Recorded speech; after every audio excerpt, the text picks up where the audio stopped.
Good afternoon, the African community and all of us here living in diaspora. I thank you all so much for following up, and I thank everyone who has been supporting me, in the background, giving me, pointers on how to deal with this issue. So, as you know, there's this ongoing issue of me working for the Great Lakes Society BC. For the Harambee Kuva Festival last year.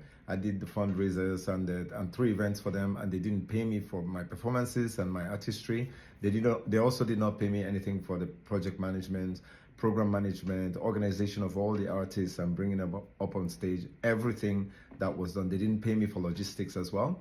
So, and Kumbi Nanjala came out the other day and made a statement about how I was paid $4,070 to do this, and I didn't, and now I'm claiming that I was not paid.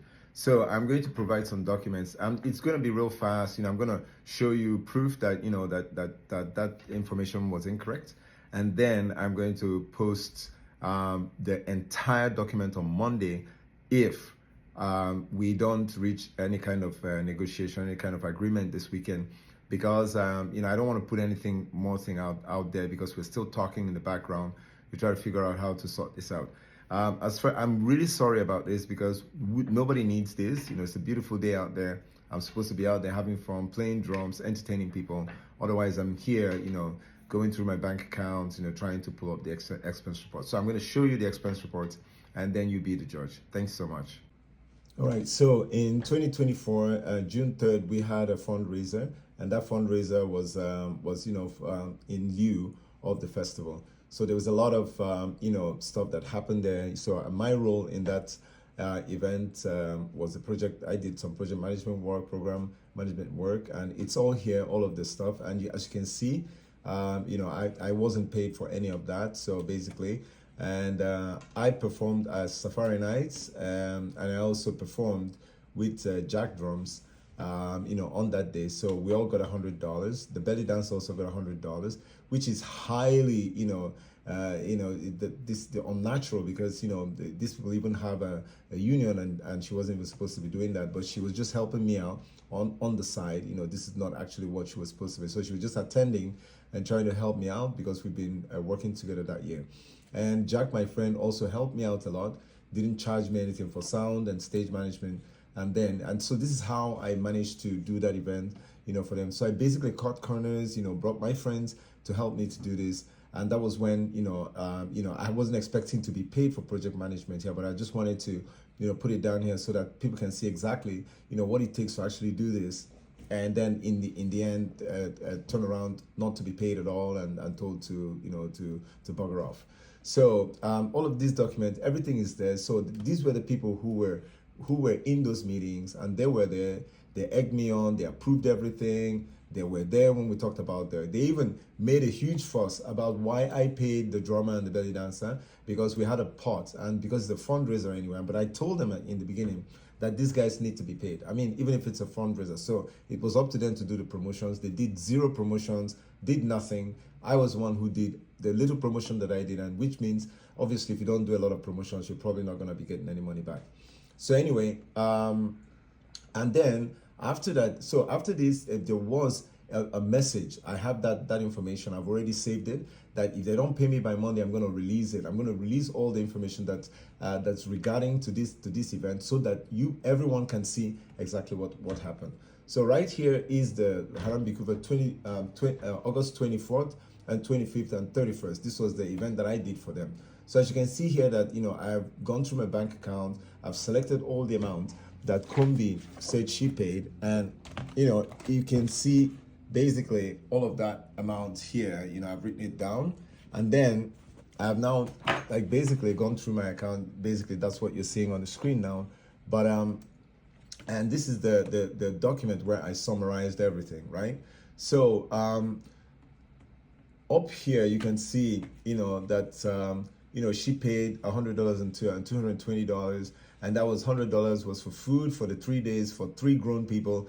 That's just totally out of whack, for lack of a better word, to explain that, So and this was the only money she gave for feeding. This money was the money that was paid to my friend. I don't want to put her name here because this before this goes to court, I don't want anybody's name, but I'm going to be putting the artists' names because these were the agreements that we made. So my friend was just there by chance and just helped me because Kumi did not give any money, and because of that, and I also did not have any money at the time, and so she paid this money. Which immediately after Kumbi sent that $1,000, what did I do? I paid. So immediately Kumbi sent this money on the 26th of August.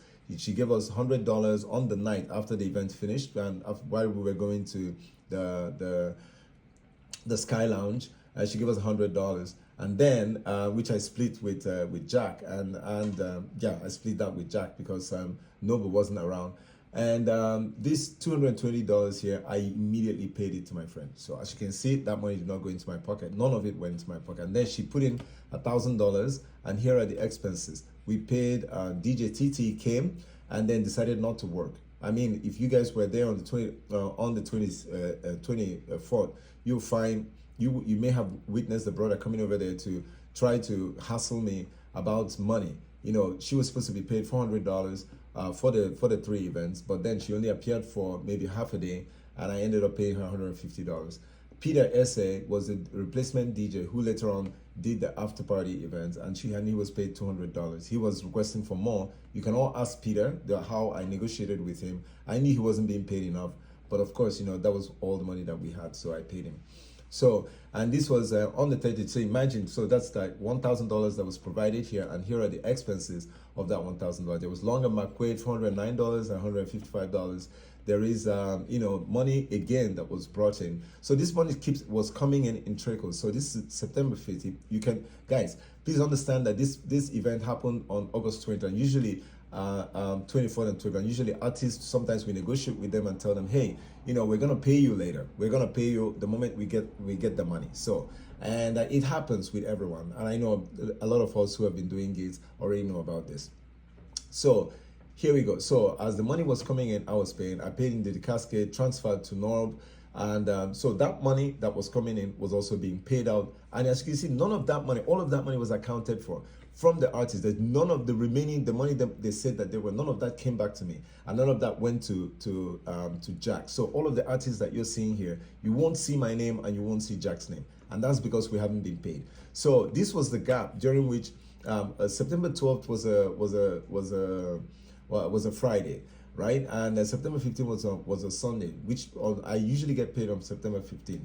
And because it fell on a Sunday, I was paid on September 12th. So early morning, I received the money, and then I started paying the remaining artists. And these artists are the people who performed, and this especially Natty performed on August 25th, and they hadn't been paid until September 1. So like right here is September 12th, right? So everybody was already banging down my door and trying to get me to to pay them. And that was why I paid them from my pocket. It's not like I was trying to be a star or whatever, but because I understand these artists, I am one of them. We don't have a lot of money, even though we appear to look like really sharp and clean and everything. But we have expenses, we have kids, we have families and stuff like that, and we get paid like only $150 for performing for 30 minutes. I mean, it's not fair, but that's the way it is. So the people who do the events, they come to us and they beg us, oh, we don't have money, our budget is so tight. I'm sure every artist in Vancouver has heard that. Oh, my budget is tight, can you please help me out? And we do it every year. I go back and play for these people for like maybe $50. I've played gigs for like $50, $60. I'm not too big to do any of that. There is proof of all of this. If anybody wants proof, come talk to me and we can go meet the organizers of these events. I am not expensive. I don't even charge as much as I'm supposed to charge. By the way, I'm a software engineer with an MBA in technology management. My time is worth almost $120 an hour, and I'm charging Kombi $20 an hour for almost $200 of work. And I end up charging her even less than that. I charged her under $100, and they still did not pay me. So here we go. So if you added up what Kombi had said she paid, it was $4,070. And if you added up all of the expenses in my bank, There was nothing paid to us, Jack and I. It comes to 4,456. And I even, at the time when I created the invoice, which was circulating online as well, the amount that was paid out was 4,215. And as you can see, there was an additional amount here that also has not been paid. So the money that's owed by Great Lakes Society is $5,800. That's the amount they owe me, and it's clearly stated in that invoice.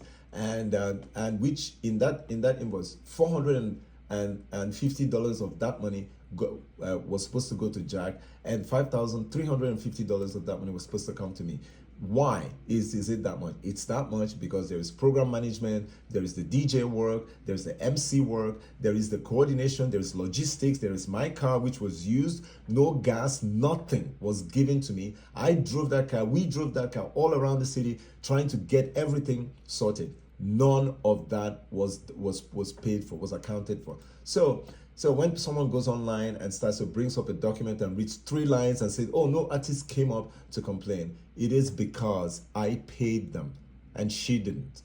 So any money that was being paid after that time was just reimbursements. Like all of the money that's paid here is just reimbursements. Like on the 4th of October and 24th of October, I've been worrying her, calling her throughout this period. She completely disappeared. So this money, $500 and $350, is reimbursement towards the money that I used to pay, which was like $1,300, almost of $1,350. So family, that is what happened. I'm going to post this online, but I don't want to post the document yet. But you can all see it. It's out here. There's nothing hidden under the sun. It's right here. So they turn around and say, "Oh well, we didn't sign a contract for you to do project management." Don't worry about that, family, because I've got the zip of all of the conversation and all of the meeting minutes. I have it. So I mean, it's only someone who doesn't have any common sense would not want to resolve this without going to court. Because if we go to court, it might take long for me to get my money, but then I'll be suing them for damages, and then I'll be suing them for the hurt that they've caused me and my family. Thank you very much.